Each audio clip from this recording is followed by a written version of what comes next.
થી આવેલ તમામ વિદ્યાર્થીઓ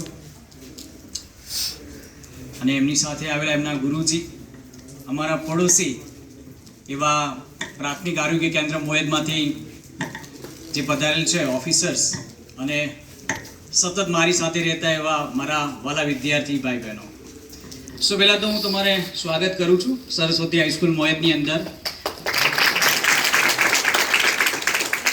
આજે જે મુદ્દો લઈને એ આવ્યા છે નશા મુક્તિ માટેનો અને તમાકુથી શું પ્રોબ્લેમ થઈ શકે છે, એ 9મા 10મામાં ભણતા વિદ્યાર્થી માટેનો અતિ મહત્વનો મુદ્દો છે. કારણ કે જ્યારે બાળક ટીનેજર્સ બને છે, 9મા 10મામાં આવે છે, ત્યારે એને ખબર નથી તમાકુથી શું નુકસાન થાય, પણ એને આજુબાજુમાં કોઈ સ્ટાઇલથી કોઈ પડીકી ખાતો હોય ને તો એને સ્ટાઇલ કરવી છે અને એ સ્ટાઇલમાં એ વ્યસનના રવાડે ચડતો હોય છે.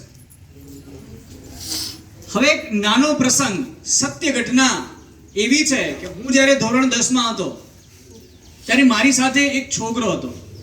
હવે અમારા બંનેના ગુણની વાત કરીએ તો 19-20 નહોતા અમે.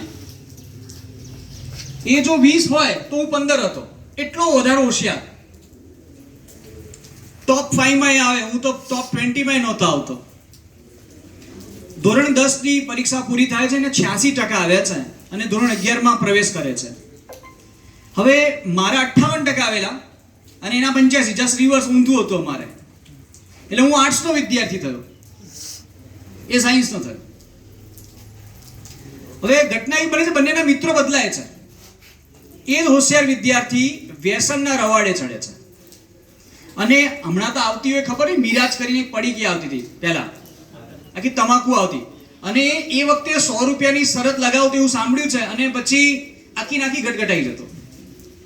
હવે 11મા ધોરણમાં આવું શરૂ થયું એનો સિલસિલો, અને 12મા ધોરણમાં બસ આવી જન્માષ્ટમીની આજુબાજુની વાત હતી ને અમને સમાચાર મળ્યા કે અમારો જે મિત્ર છે બીમાર પડ્યો છે, શાળાએ જતો નથી.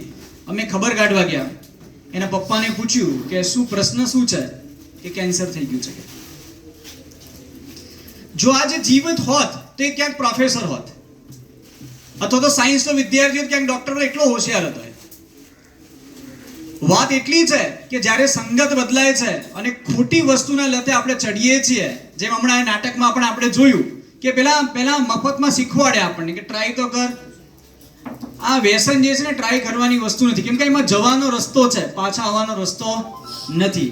એટલે વિદ્યાર્થીઓ આજુબાજુમાં આપણે ક્યાંય પણ કોઈ સ્ટાઇલથી બીડી પીતા હોય, બિસ્ટોલ પીતા હોય યા ગુટખા ખાતા હોય તો આપણે એની નકલ નથી કરવી.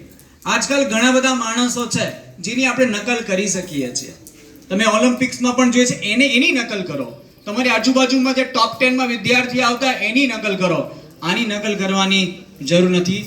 ફરીથી અંતે જે VS રાવલ ઇન્સ્ટિટ્યૂટમાંથી જે વિદ્યાર્થીઓ તાલીમાર્થીઓ અહીંયા આવ્યા છે, એમને સરસ મજાનું નાટકનું પ્રદર્શન કર્યું છે અને અમારા વિદ્યાર્થીઓને નશા મુક્ત બનવા માટે એક પ્રેરણા આપી છે, એક ઉદાહરણ પૂરું પાડ્યું છે. એના માટે હું શાળા પરિવાર તરફથી એમનો ખૂબ ખૂબ અભિનંદન પાઠવું છું.